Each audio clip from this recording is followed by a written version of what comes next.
আসসালামু আলাইকুম রহমতুল্লাহি ওয়া বারাকাতুহু। আলহামদুলিল্লাহ আলহামদুলিল্লাহি রাব্বিল আলামিন ওয়াসসালাতু ওয়াসসালামু আলা মুহাম্মদ রাসূলিল্লাহি ওয়া খাতামুল আম্বিয়া ওয়া আলা আলিহি ওয়া সাহবিহি আজমাইন, আম্মা বা'দ।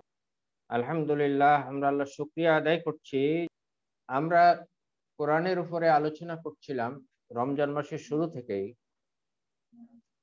যেহেতু রমজান মাসে কোরআন নাজিল হয়েছে, সেজন্যে কোরআনকেই আমরা আলোচনার মূল বিষয়বস্তু বানিয়েছি। রমজানের পরে আজকে শুরু হচ্ছে নতুন ক্লাস। আজকে আমরা কোরআনের উপরেই আলোচনা রেখেছি। কোরআনকে আমরা কেন গুরুত্ব দিচ্ছি, মাহে রমজানের আলোচনায় সে বিষয়গুলো পরিষ্কার হয়েছে, সেগুলো আমরা আলোচনায় এনেছি। কোরআন মজিদে আল্লাহ রাব্বুল আলামিন নির্দেশ দিয়েছেন, আউযু বিল্লাহি মিনাশ শাইতানির রাজীম, ওয়া'তাসিমু বিহাবলিল্লাহি জামিআ ওয়া লা তাফাররাকু। তোমরা আল্লাহর রজ্জুকে ধারণ করো, মজবুত ভাবে ধারণ করো এবং তোমরা বিচ্ছিন্ন হইও না। আল্লাহর রজ্জু হলো আল কোরআন। হাদিসে রাসূল করিম সাল্লাল্লাহু আলাইহি ওয়াসাল্লাম বলেছেন, ইন্না হাযাল কুরআন হাবলুল্লাহিল মাতিন। এই কোরআন আল্লাহর মজবুত রশি। কোরআনকে আল্লাহ তাআলা মজবুত রশি হিসাবে আখ্যায়িত করেছেন এবং সেটাকে মজবুত ভাবে আঁকড়ে ধরার নির্দেশ দিয়েছেন। ওয়া'তাসিমু, আঁকড়ে ধরো, মজবুত ভাবে ধারণ করো। কোরআনকে ধারণ করার কথা আল্লাহ তাআলা বলেছেন। এই কোরআনকে আমরা কোথায় ধারণ করব? রশি মজবুত ভাবে ধারণ করার অর্থ কি এটা যে আমরা হাত দিয়ে আঁকড়ে ধরবো? এটা তো নয়।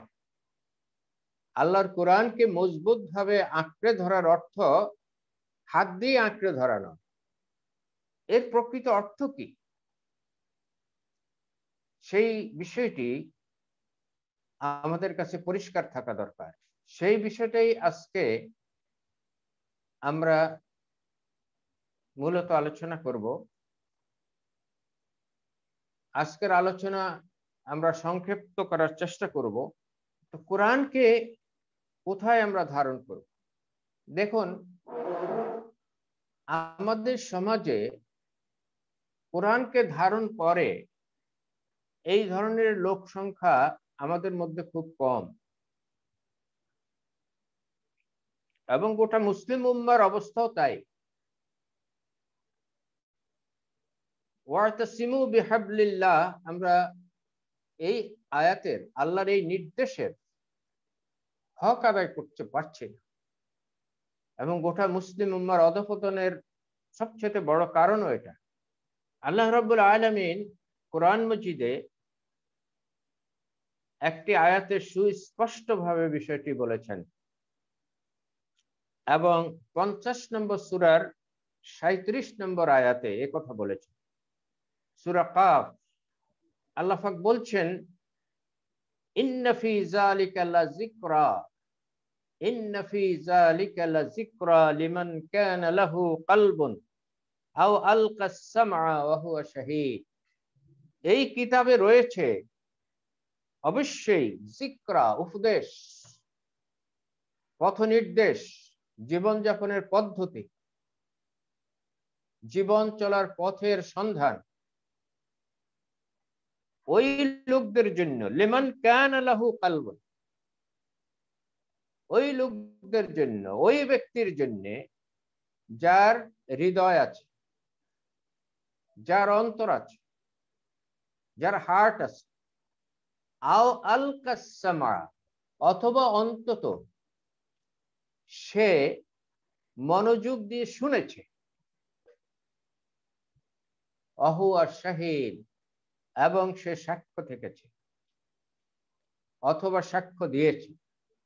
এই আয়াতটি কোরআনের বিষয়ে দায়িত্ব পালনের ক্ষেত্রে অত্যন্ত গুরুত্বপূর্ণ নির্দেশনা দিয়েছে। এই কোরআনের উপদেশ, এই কোরআনের থেকে জীবন চলার পথের সন্ধান এবং এই কোরআন থেকে সাফল্যের পথ, মুক্তির পথ লাভ করবে ওই ব্যক্তি, লিমান কানা লাহু কলবুন, যার অন্তর আছে, যার কলব আছে, যার হার্ট আছে।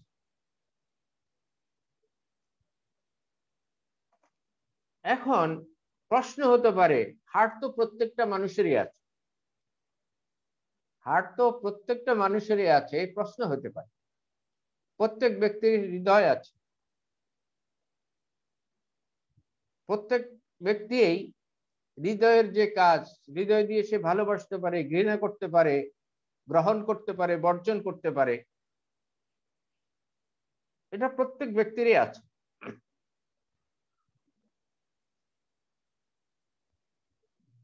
এখন কোরআন থেকে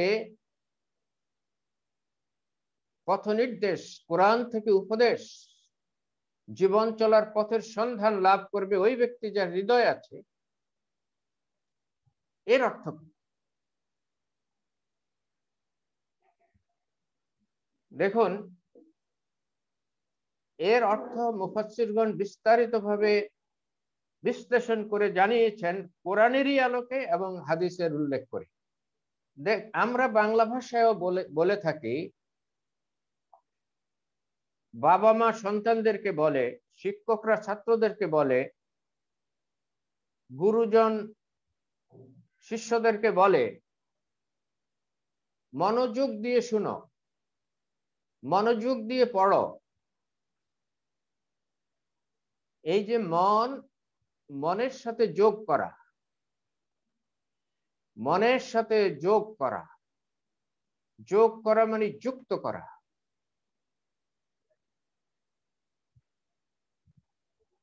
কানেক্ট করা, মনের সাথে যুক্ত করা, মনোযোগ। তাহলে এই মনোযোগের কথা আমরা কিন্তু অহরহ বলি, এবং যাদেরকে আমরা ভালোবাসি, স্নেহ করি, তাদেরকে মনোযোগ দিয়ে পড়তে বলি, শুনতে বলি, মনোযোগ দিয়ে করতে বলি। কোনো কাজ করার ক্ষেত্রে আমরা বলি মনোযোগ দিয়ে করো।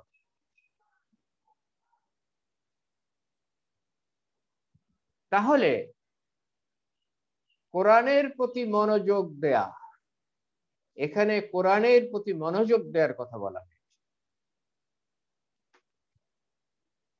আর এই মনোযোগ দেওয়ার অর্থ কি?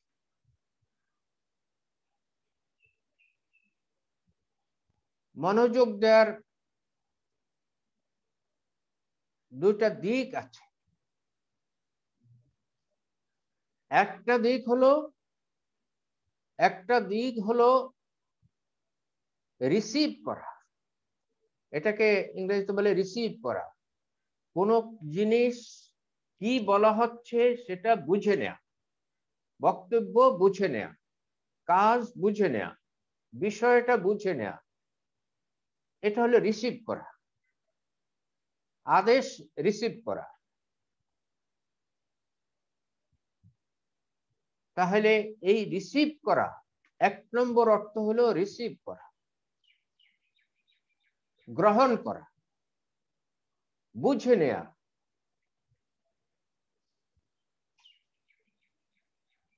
তাহলে মনোযোগের প্রথম অর্থ হচ্ছে বুঝে নেয়া, জেনে নেয়া, এবং সেটাকে অন্তরের মধ্যে ধারণ করা, হৃদয়ে ধারণ করা। আমরা বলি সেটাকে মনে রাখা, মনে রেখে। মনে রেখো মানে হৃদয়ে ধারণ করো।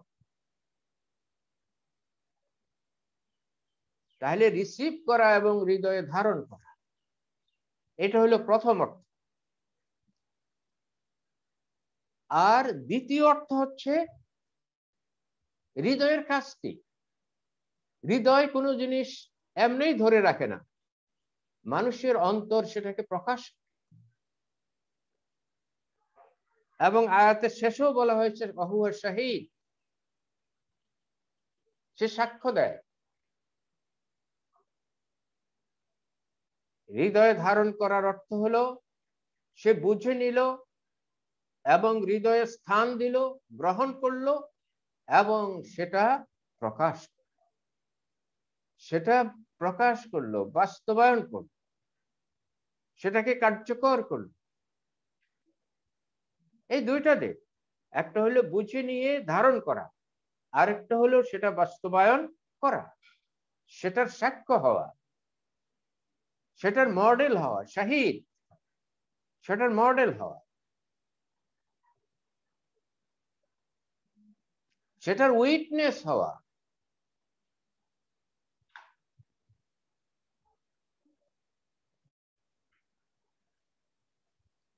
এই কথাটা আল্লাহ তাআলা অত্যন্ত গুরুত্বের সাথে বলেছেন।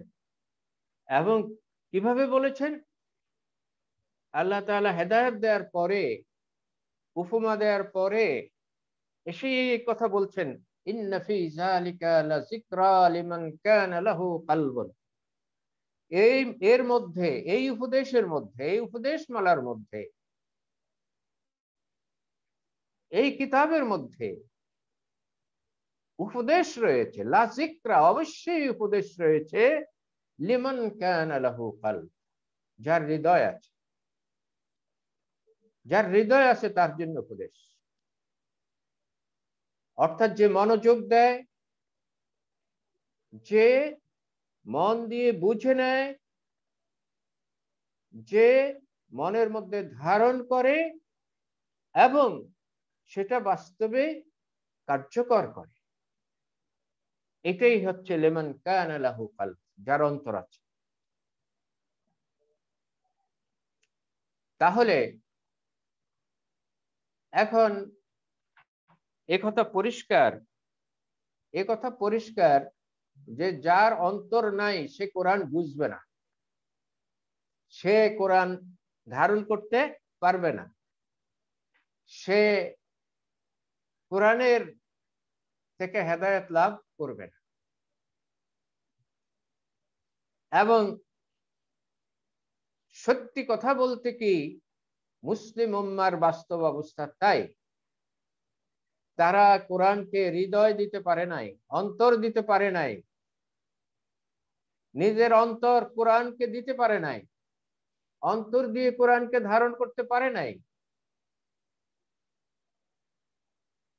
তো ফলে তারা কোরআন থেকে বিচ্ছিন্ন হয়ে দূরে সরে গেছে। আর ওয়াতাসিমু বিহাবলিল্লাহি জামিয়ানের অর্থ প্রকৃতপক্ষে এটা যে তোমরা হৃদয় দিয়ে কোরআনকে ধারণ করো, তোমরা অন্তর দিয়ে কোরআনকে ধারণ করো।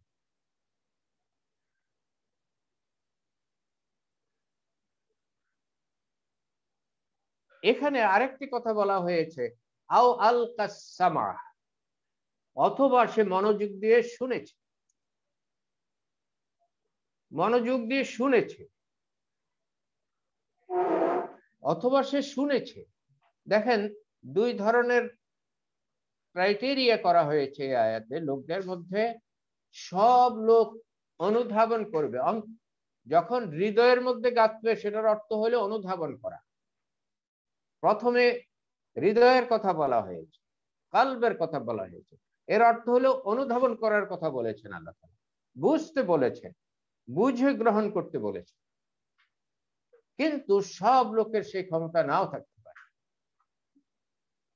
আমাদের মধ্যে সব লোক কোরআন পাঠ করতে পারে না, কোরআন পড়তে পারে না। আর আমাদের অধিকাংশ মানুষই আমরা আরবি ভাষা জানি না। সুতরাং শুধু ব্যবস পাঠ করলো, সেটাতে হৃদয়ের মধ্যে সেটা গাঁথে না। ব্যবুজ পাঠ দ্বারা হৃদয়ের মধ্যে সেটা গাঁথে। তাহলে আমাদের অধিকাংশ মানুষ যারা আমরা বাংলা ভাষায় কথা বলি অথবা পৃথিবীর অন্য যে কোনো ভাষায় কথা বলুক আরবি ছাড়া, তারা যদি আরবি ভাষা না বুঝে তাহলে হৃদয়ে পাঠের সাথে সাথে হৃদয়ে গেঁথে নিতে পারবে না। আল্লাহর আদেশ নির্দেশ, আল্লাহর উপদেশ, আল্লাহ কি চেয়েছেন আর কি চান নাই, আল্লাহ কিসে সন্তুষ্ট আর কিসে সন্তুষ্ট নন, যা তিনি এই কিতাবে সুস্পষ্টভাবে বর্ণনা করেছেন, সেটা ওই ব্যক্তিরা ধারণ করতে পারবে না যারা আরবি বুঝে না। যারা পাঠ করতে পারলেও আরবি বুঝে না, তারা সেটা ধারণ করতে পারবে না। অথবা যারা অন্তত নিজের মাতৃভাষায়ও আল্লাহর কিতাবকে বুঝার চেষ্টা করে না, মাতৃভাষায় অনুবাদ হলে বুঝতে পারে। সুতরাং কোরআনটা সে পড়লো আরবি ভাষায়, আর মাতৃভাষায় যদি আল্লাহ কি বলেছেন সেটা অনুধাবন করে, সেখানে যদি অন্তরটাকে নিবেদিত করে, তাহলে তার অন্তর কোরআনের মর্ম অনুধাবন করবে এবং বুঝে নেবে এবং মর্মটা ধারণ করবে। কিন্তু দ্বিতীয় আরেক প্রকার লোক আছে, যারা নিজের মাতৃভাষায়ও পড়তে পারে না, আরবি ভাষা তো জানেই না, এরা হলো নিরক্ষর লোক। সেই জন্য আল্লাহ রাব্বুল আলামিন বলেছেন, আল্লাহ রাব্বুল আলামিন বলেছেন আও আলকাস সামা, অথবা সে শ্রবণ শক্তিকে, নিজের কানকে, নিজের শ্রবণকে ওদিকে ঢেলে দিয়েছে। আলকা মানে ঢেলে দিয়েছে, মানে সে মনোযোগ দিয়ে শুনেছে। অর্থাৎ যারা কোরআন নিজে পড়ার সুযোগ লাভ করে নাই বা করেন না, এবং নিজে সরাসরি বুঝার সুযোগ যাদের নেই, তাদেরকে আল্লাহ তাআলা শুনে বুঝতে বলেছেন। রাসূল আকরাম সাল্লাল্লাহু আলাইহি ওয়াসাল্লামের সময় তো শুনেই বুঝেছে বেশিরভাগ লোক, কম সংখ্যক লোক দেখে পড়তে পারত, কিন্তু কোরআন তারা শুনতেন, শুনে হৃদয়ঙ্গম করতেন। তাহলে এই দুইটা পদ্ধতিতেই আল্লাহর কিতাবকে ধারণ করা যায়। লিমান কানা লাহু কলবুন, এই প্রথম অংশ, এটার অর্থটা আরো ব্যাপক। এটা ব্যাপক থেকে ব্যাপকতর বুঝের মধ্যে মানুষকে নিয়ে যায়, এবং সেটা হচ্ছে অধ্যয়ন করা, বিশ্লেষণমূলক, ব্যাখ্যামূলক স্টাডি করা, গবেষণা করা, এবং কোরআনের ভিত্তিতে জীবনযাপনের পথ নির্ণয় করা,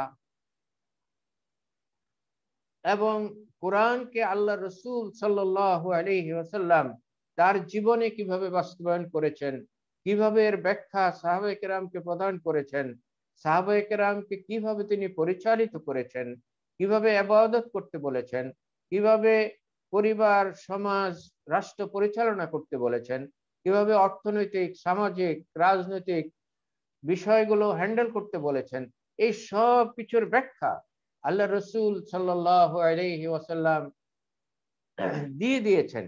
কোরআনের এই সব কিছুর ব্যাখ্যা তিনি দিয়ে দিয়েছেন। সেই ব্যাখ্যার আলোকে সাহাবায়ে কেরামও জীবন যাপন করেছেন। এই পর্যায়ের স্টাডি কোরআনের সাথে হাদিসকে মিলিয়ে এবং বাস্তব জ্ঞান, উদ্ভাবিত জ্ঞান, সায়েন্টিফিক জ্ঞান, সকল দিকের জ্ঞানকে তার আলোকে সাজানোর যোগ্যতা যাদের আছে, লিমান কানা লাহু কলবুন, যার হৃদয় আছে, সে উপলব্ধি করবে। এর অর্থ সেখান পর্যন্ত চলে যায়। স্টেজ বাই স্টেজ, সকলের স্টেজ সমান হবে না। তবে কোরআনকে কোরআনকে হৃদয় দেয়া, কোরআনকে হৃদয় দেয়া, হৃদয়ে ধারণ করার অর্থ এতটা ব্যাপক। ব্যাপকের চূড়ান্ত পর্যায়ে হয়তো কেউই যেতে পারবে না, অথবা কিছু লোক যেতে পারবে, কিছু লোক মধ্যপথ পর্যন্ত যেতে পারবে, কিছু লোক প্রাথমিক পর্যায়ে থাকবে। কিন্তু হৃদয়ে ধারণ করার অর্থ হলো অনুধাবন করা। এই অনুধাবনের ব্যাপকতা পর্যন্ত যে যদ্দূর যেতে পারে সে ততটুকু যাবে, এটাই দায়িত্ব।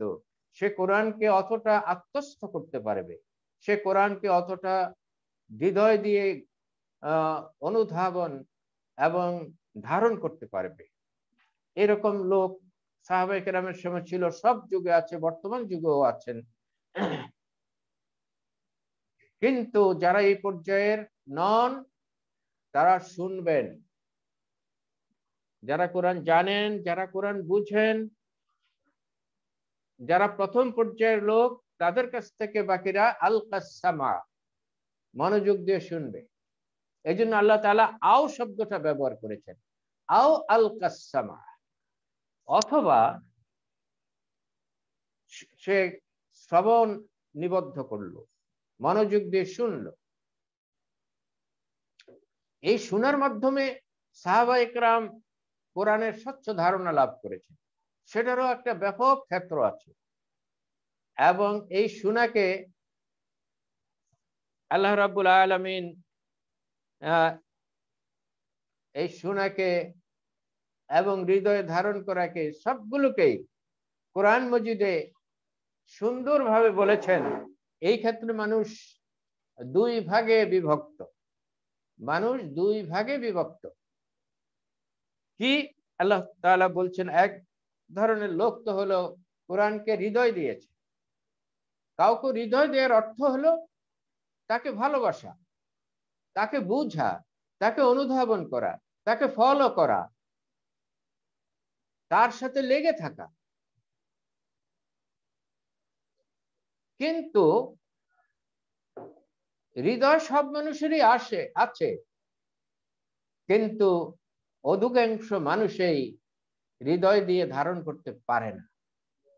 সেজন্য রাসূল আকরাম সাল্লাল্লাহু আলাইহি ওয়াসাল্লাম থেকে কোরআন শুনে তার বিরোধিতা করেছিল। কোরআন অনুধাবন করে নাই, কোরআন কি বলেছে সেটা বুঝতে চেষ্টা করে নাই বা বুঝতে পারে নাই।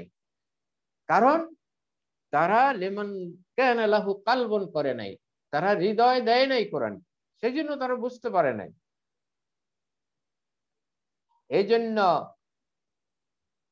জন্য বস্তুগত কলব এখানে বোঝানো হয় নাই। এখানে ম্যাটেরিয়াল কলব, ম্যাটেরিয়াল হার্ট বোঝানো হয় নাই, এখানে স্পিরিচুয়াল হার্ট বোঝানো হয়েছে। কারণ সূরা আরাফে 179 নম্বর আয়াত, সেখানে আল্লাহ তাআলা বলছেন, লাহুম কুলুবুন লা ইয়াফকাহুনা বিহা। যারা কোরআনের বিরোধিতা করে, আল্লাহ রসুলের বিরোধিতা করে, কোরআন ওয়ালাদের বিরোধিতা করে, কোরআন শুনেও তারা এর বিরোধিতা করে, বাস্তব হইল লাহুম কুলুবুন লা ইয়াফকাহুনা বিহা, তাদের হৃদয়গুলো এমন যে ওই হৃদয় দিয়ে তারা অনুধাবন করে না। তাদের হৃদয় আল্লাহর কালামকে অনুধাবন করে না, আল্লাহ রসুলের কথাকে অনুধাবন করে না। লাহুম কুলুবুন লা ইয়াফকাহুনা বিহা ওয়া লাহুম আয়ুনুন লা ইউবসিরুনা বিহা। তাদের চোখ আছে কিন্তু সেই চোখ দিয়ে দেখে না। দেখেনার অর্থ কি? তারা তো দেখে, পথ চলে, খায় দায়, উপার্জন করে, এগুলো সবই করে দেখার মাধ্যমে। সেই দেখার অর্থ হলো তারা শুধু বস্তুকেই দেখে, তারা শুধু বস্তুকেই দেখে, বস্তুর অন্তরালে কি আছে সেটা দেখে না। তারা বস্তুকে দেখে, বস্তুর অন্তরালে কি আছে তা দেখে। এটা কত বাস্তব কথা। বর্তমান মুসলিম উম্মাহ, মুসলিম সমাজ, আমরা মুসলমানরা কোরআনের অক্ষর দেখি, কোরআনের অক্ষর দেখি এবং তেলাওয়াত করেন যারা তেলাওয়াত করতে পারেন অনবরত, কিন্তু এর অন্তরালে কি আছে, এর মর্ম কি, কি উপদেশ আল্লাহ দিয়েছেন, কি নির্দেশ আল্লাহ দিয়েছেন, কি নিষেধ আল্লাহ করেছেন, কি পথ চলার পদ্ধতি আল্লাহ বলেছেন, সেগুলো সম্পর্কে অবহিত নয়। সুতরাং যারা কোরআন অনুধাবন করে না তারা আসলে কোরআন দেখে না,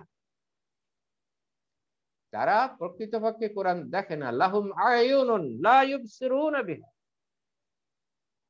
তাদের চোখ আছে, তা দিয়ে তারা দেখে না। ওয়ালাহুম আযানুন লা ইয়াসমাউনা বিহা, তাদের কানও আছে কিন্তু সেই কান দিয়ে শুনে না। সেই কান দিয়ে শুনে না মানে কি, তারা তো শুনে, তারা বস্তুগত দিকটা শুনে কিন্তু অন্তর্গত দিকটা শুনে না। ওই আওয়াজের অন্তর্নিহিত ভাব, মর্ম, আদেশ নিষেধ, নসিহত, সেগুলো তারা শুনে না। এদেরকে আল্লাহ তাআলা বলছেন উলাইকা কাল আনআম, এদের অবস্থা হলো পশুর মতো। বালহুম আদাল, বরং তার চেয়েও অধপতিত এরা। কোরআনে অন্য জায়গায় বলছেন যে এই পশুর উপমা সম্পর্কে আল্লাহ তাআলা বলছেন কোরআনে অন্য জায়গায় যে পশু, এদের অবস্থা হলো পশুর মতো। পশুর মতো যে রাখাল তাদেরকে বলে ডাইনে যাও, বামে যাও, দ্রুত চলো, এভাবে তার পশুকে রাখাল বলতে থাকে। পশু কিন্তু শুধু আওয়াজটা শুনে, কিন্তু এই আওয়াজের অর্থ পশু বুঝে না, আওয়াজের মর্ম পশু বুঝে না। তো যারা কোরআন উপলব্ধি করে না তাদের জন্য আল্লাহ তাআলা এই উপমাগুলো দিয়েছেন যে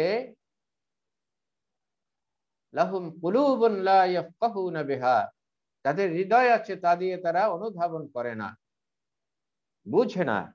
ওয়ালাহুম আয়ুনুন লা ইউবসিরুনা বিহা, তাদের চোখ আছে কিন্তু তা দিয়ে তারা দেখে না।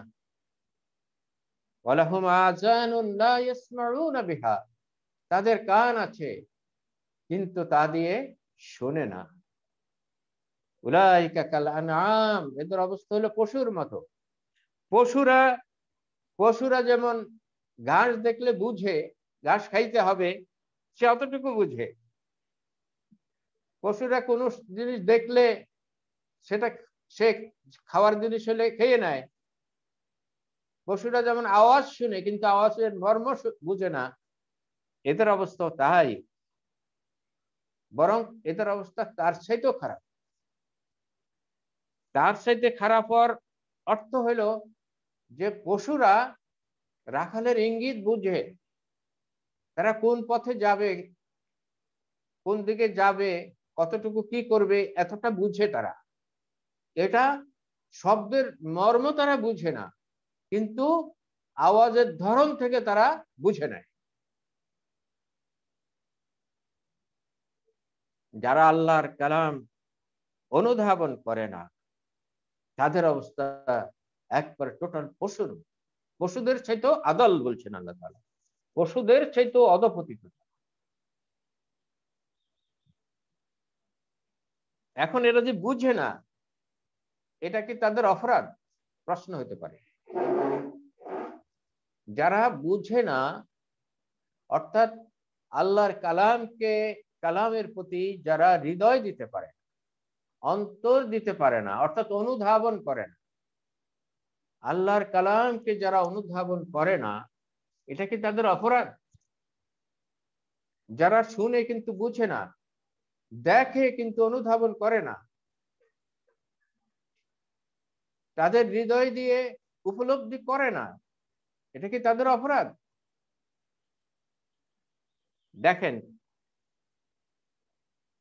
আল্লাহ রাব্বুল আলামিন পরিষ্কার ভাষায় বলছেন যে এটা তাদের অপরাধ। কোরআন মজিদে দেখেন সূরা বনী ইসরাঈলের 36 নম্বর আয়াতে আল্লাহ তাআলা বলছেন, ইন্নাস সামআ ওয়াল বাসারা ওয়াল ফুআদা কুল্লু উলাইকা কানা আনহু মাসউলা। ইন্নাস সামআ ওয়াল বাসারা ওয়াল ফুআদা কুল্লু উলাইকা কানা আনহু মাসউলা। নিশ্চয়ই কান, শ্রবণ শক্তি, শ্রবণ ইন্দ্রিয়, ওয়াল বাসার এবং দৃষ্টি শক্তি, ওয়াল ফুয়াদ এবং অন্তর, হৃদয়, হার্ট, কুল্লু উলাইকা কানা আনহু মাসউলা। এদের প্রত্যেকটা বিষয়ে, এদের প্রত্যেকের বিষয়ে ব্যক্তিকে আল্লাহর কাছে জিজ্ঞাসিত হবে এবং জবাবদেহি করতে হবে। কুল্লু উলাইকা কানা আনহু মাসউলা। তাহলে সে আল্লাহর কিতাব শুনেছে, পড়েছে, কেন অনুধাবন করলো না? এই কেনর জবাব দিতে হবে তাকে। সে শুনেছে, কেন উপলব্ধি করলো না? জবাব দিতে হবে। সে দেখেছে, কেন সে মর্মে বুঝতে পারলো না? জবাবদেহি করতে হবে। ইন্নাস সামআ ওয়াল বাসারা ওয়াল ফুআদা কুল্লু উলাইকা কানা আনহু মাসউলা। এদের সম্পর্কে সূরা আরাফে বলা হয়েছে, ওয়া ইয়ারাউ কুল্লু আয়াতিন লা ইউমিনু বিহা ওয়া ইয়ারাউ কুল্লু আয়াতিন লা ইউমিনু বিহা। আল্লাহ যত নিদর্শন রেখেছে তার সামনে, হাজারো লাখো নিদর্শন রেখেছেন, প্রমাণ রেখেছেন আল্লাহর অস্তিত্বে, কিন্তু এগুলো দেখা সত্ত্বেও লা ইউমিনু বিহা, তারা এগুলোর প্রতি ঈমান আনে না। ওয়া ইয়ারাউ সাবিলার রুশদে লা ইউমিনু বিহা।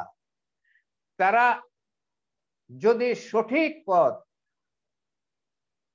ভ্রান্ত পথ এবং সঠিক পথ দুইটাই সামনে রেখে দেওয়া হয় এবং এটা সঠিক পথ, এটা যদি প্রমাণ দিয়ে তাদেরকে বলে দেওয়া হয়, লা ইউমিনু বিহা, সেটার প্রতি তারা ঈমান আনে না, সেটার প্রতি তারা বিশ্বাস রাখে না। ওয়া ইয়ারাউ সাবিলাল গাইয়্যি ইউমিনু বিহা। কিন্তু যদি কোনো ভ্রান্ত পথ, ভ্রষ্ট পথ তাদের সামনে আসে, ভ্রান্ত কথা, ভ্রান্ত কিছু শুনে, ভ্রান্ত কিছু পাঠ করে, ইউমিনু বিহা, সেটা তারা বিশ্বাস করে, সেটা তারা ধারণ করে, সেটাকে তারা অনুসরণ করে। এর কারণ কি? তারা হৃদয় দিয়ে আল্লাহর কালাম, রসুলের বাণী এবং আল্লাহর কালামের কথা, এগুলো হৃদয় দিয়ে শুনে না, মনোযোগ দিয়ে শুনে না, এখানে মনোযোগ নিবদ্ধ করে না।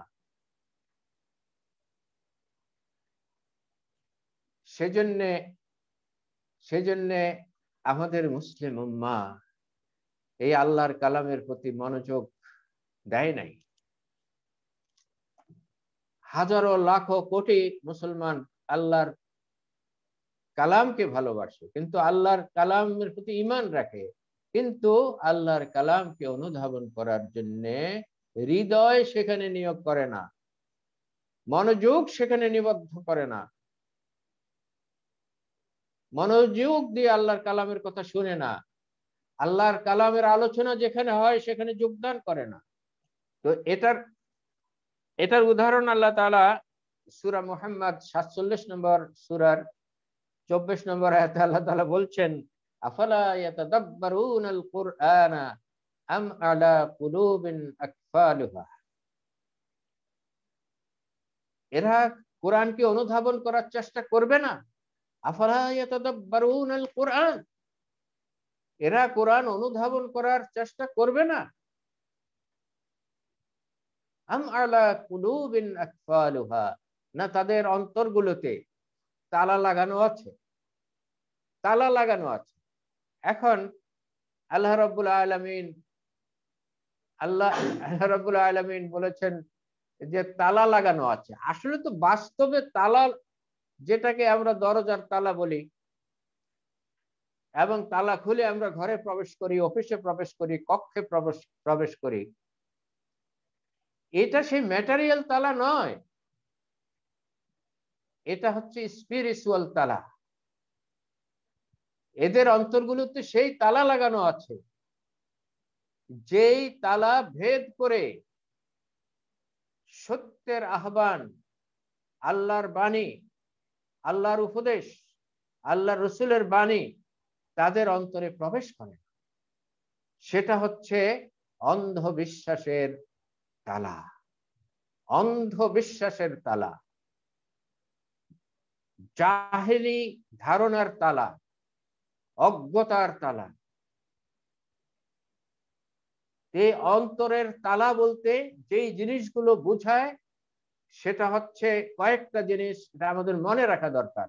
একটা হলো অজ্ঞতা।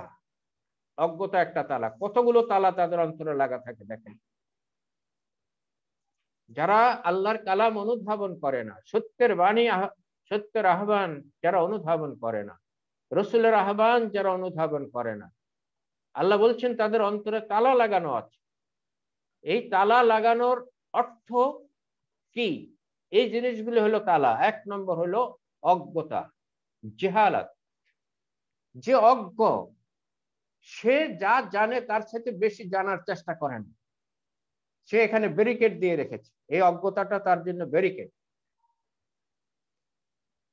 দুই নম্বর হলো অন্ধবিশ্বাস। অন্ধবিশ্বাস, সে অজ্ঞতাবশত কোনো একটা জিনিস বিশ্বাস করে নিয়েছে, সেই বিশ্বাসকে সে অতিক্রম করতে পারে না। এটা আরেকটা তালা। দেখেন কতগুলো তালা: অজ্ঞতা, অন্ধবিশ্বাস। তিন নম্বর হলো কুসংস্কার।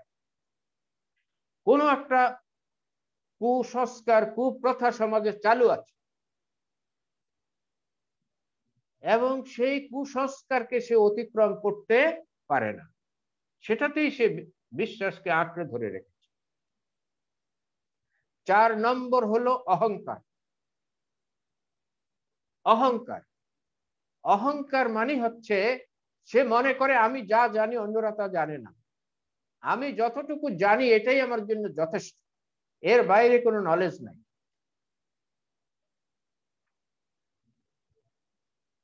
এবং সে মনে করে আমি যা জানি এটা সঠিক, আর অন্যরা যা বলে সেটা ভুল।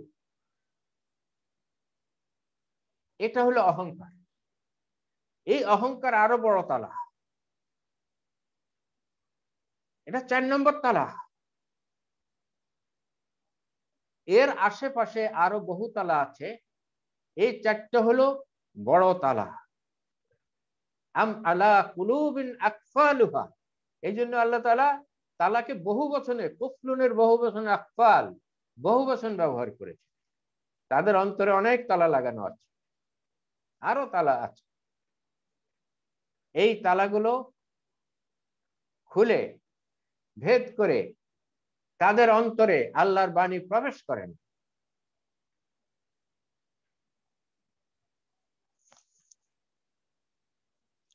সেজন্য এখন আমাদেরকে শেষের দিকে যেতে হবে। যে বিষয়গুলো আলোচনা করেছি সেটা হচ্ছে কোরআনকে হৃদয় দিতে হবে, হৃদয়ে ধারণ করতে হবে কোরআন। এবং আমি তো বিশ্বাস করি, যেমন আজকের এই আলোচনা যারা শুনছেন তারা সকলেই শিক্ষিত, তারা সকলেই বুঝের মানুষ, তারা সকলেই বিবেকবান, তারা জাগতিক বিষয়গুলোতে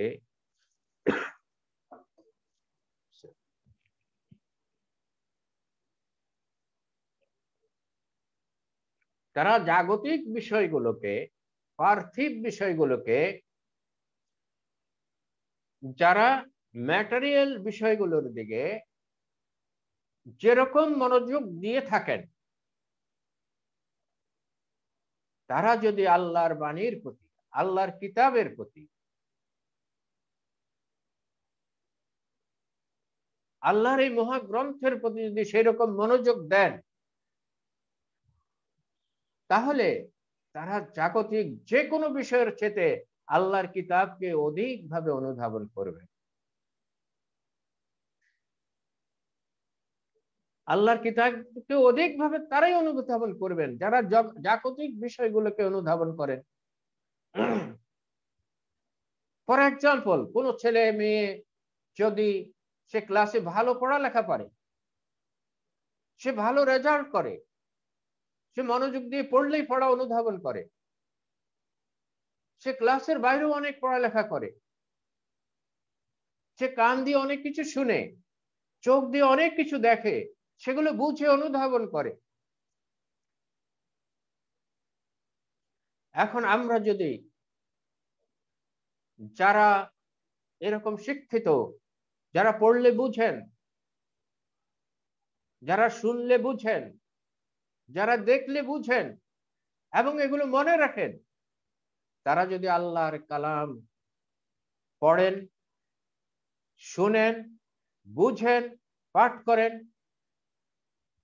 তাহলে তারা যতটা অনুধাবন করবেন, তারা অনেক বেশি অনুধাবন করতে পারবেন, অনেক এগিয়ে যাবেন। যে যত ভালো স্টুডেন্ট, যে যত ভালো মেধার অধিকারী, যে যত ভালো, যার রিসিভ করার ক্ষমতা যার যত বেশি, তিনি আল্লাহর কালামকে, আল্লাহর কিতাবকে তত বেশি অনুধাবন করতে পারবেন। এই ক্ষমতা থাকা সত্ত্বেও, রিসিভ করার এই ক্ষমতা থাকা সত্ত্বেও, পাঠ করে, দেখে, শুনে রিসিভ করার ক্ষমতা থাকা সত্ত্বেও, অনুধাবন করার ক্ষমতা থাকা সত্ত্বেও, বুঝার ক্ষমতা থাকা সত্ত্বেও যারা মনোযোগ আরোপ করেন না আল্লাহর কিতাবের প্রতি, তাদেরকে শেষে আবারও আমি স্মরণ করিয়ে দিতে চাচ্ছি যে ইন্নাস সামআ ওয়াল বাসারা ওয়াল ফুআদা কুল্লু উলাইকা কানা আনহু মাসউলা। আমাদের কান, আমাদের শ্রবণ শক্তি, আমাদের দৃষ্টি শক্তি, আমাদের হৃদয়, আমাদের অন্তর, আমাদের হার্ট, এগুলোর কার্যকারিতা নিয়ে, এগুলো কোথায় প্রয়োগ করেছি, কি অনুধাবন করার জন্য প্রয়োগ করেছি, কি বুঝার জন্য প্রয়োগ করেছি, কি জানার জন্য প্রয়োগ করেছি, আর কি জানার জন্য চেষ্টা করি নাই, তাকে অবশ্যই এই প্রশ্নের সম্মুখীন হতে হবে। এবং আমরা যদি চেষ্টা না করি, তাহলে এইসব প্রশ্নে আমাদের ব্যর্থতা সুস্পষ্টভাবে প্রমাণিত হয়ে যাবে। এবং তাদের সম্পর্কেই বলা হয়েছে যে তাদের জন্য জাহান্নাম খালিদিনা ফিহা। এখন আমাদেরকে সিদ্ধান্ত নিতে হবে যে আমরা কোরআনকে জানার জন্য, বুঝার জন্য, অনুধাবন করার জন্য, হৃদয়ে স্থান দেওয়ার জন্য এবং কোরআনের মডেল হওয়ার জন্য, শহীদ হওয়ার জন্য, উইটনেস হওয়ার জন্য আমরা সিদ্ধান্ত নেব কি নেব না। আল্লাহ পাক আমাদেরকে সিদ্ধান্ত নেওয়ার তৌফিক দান করুন।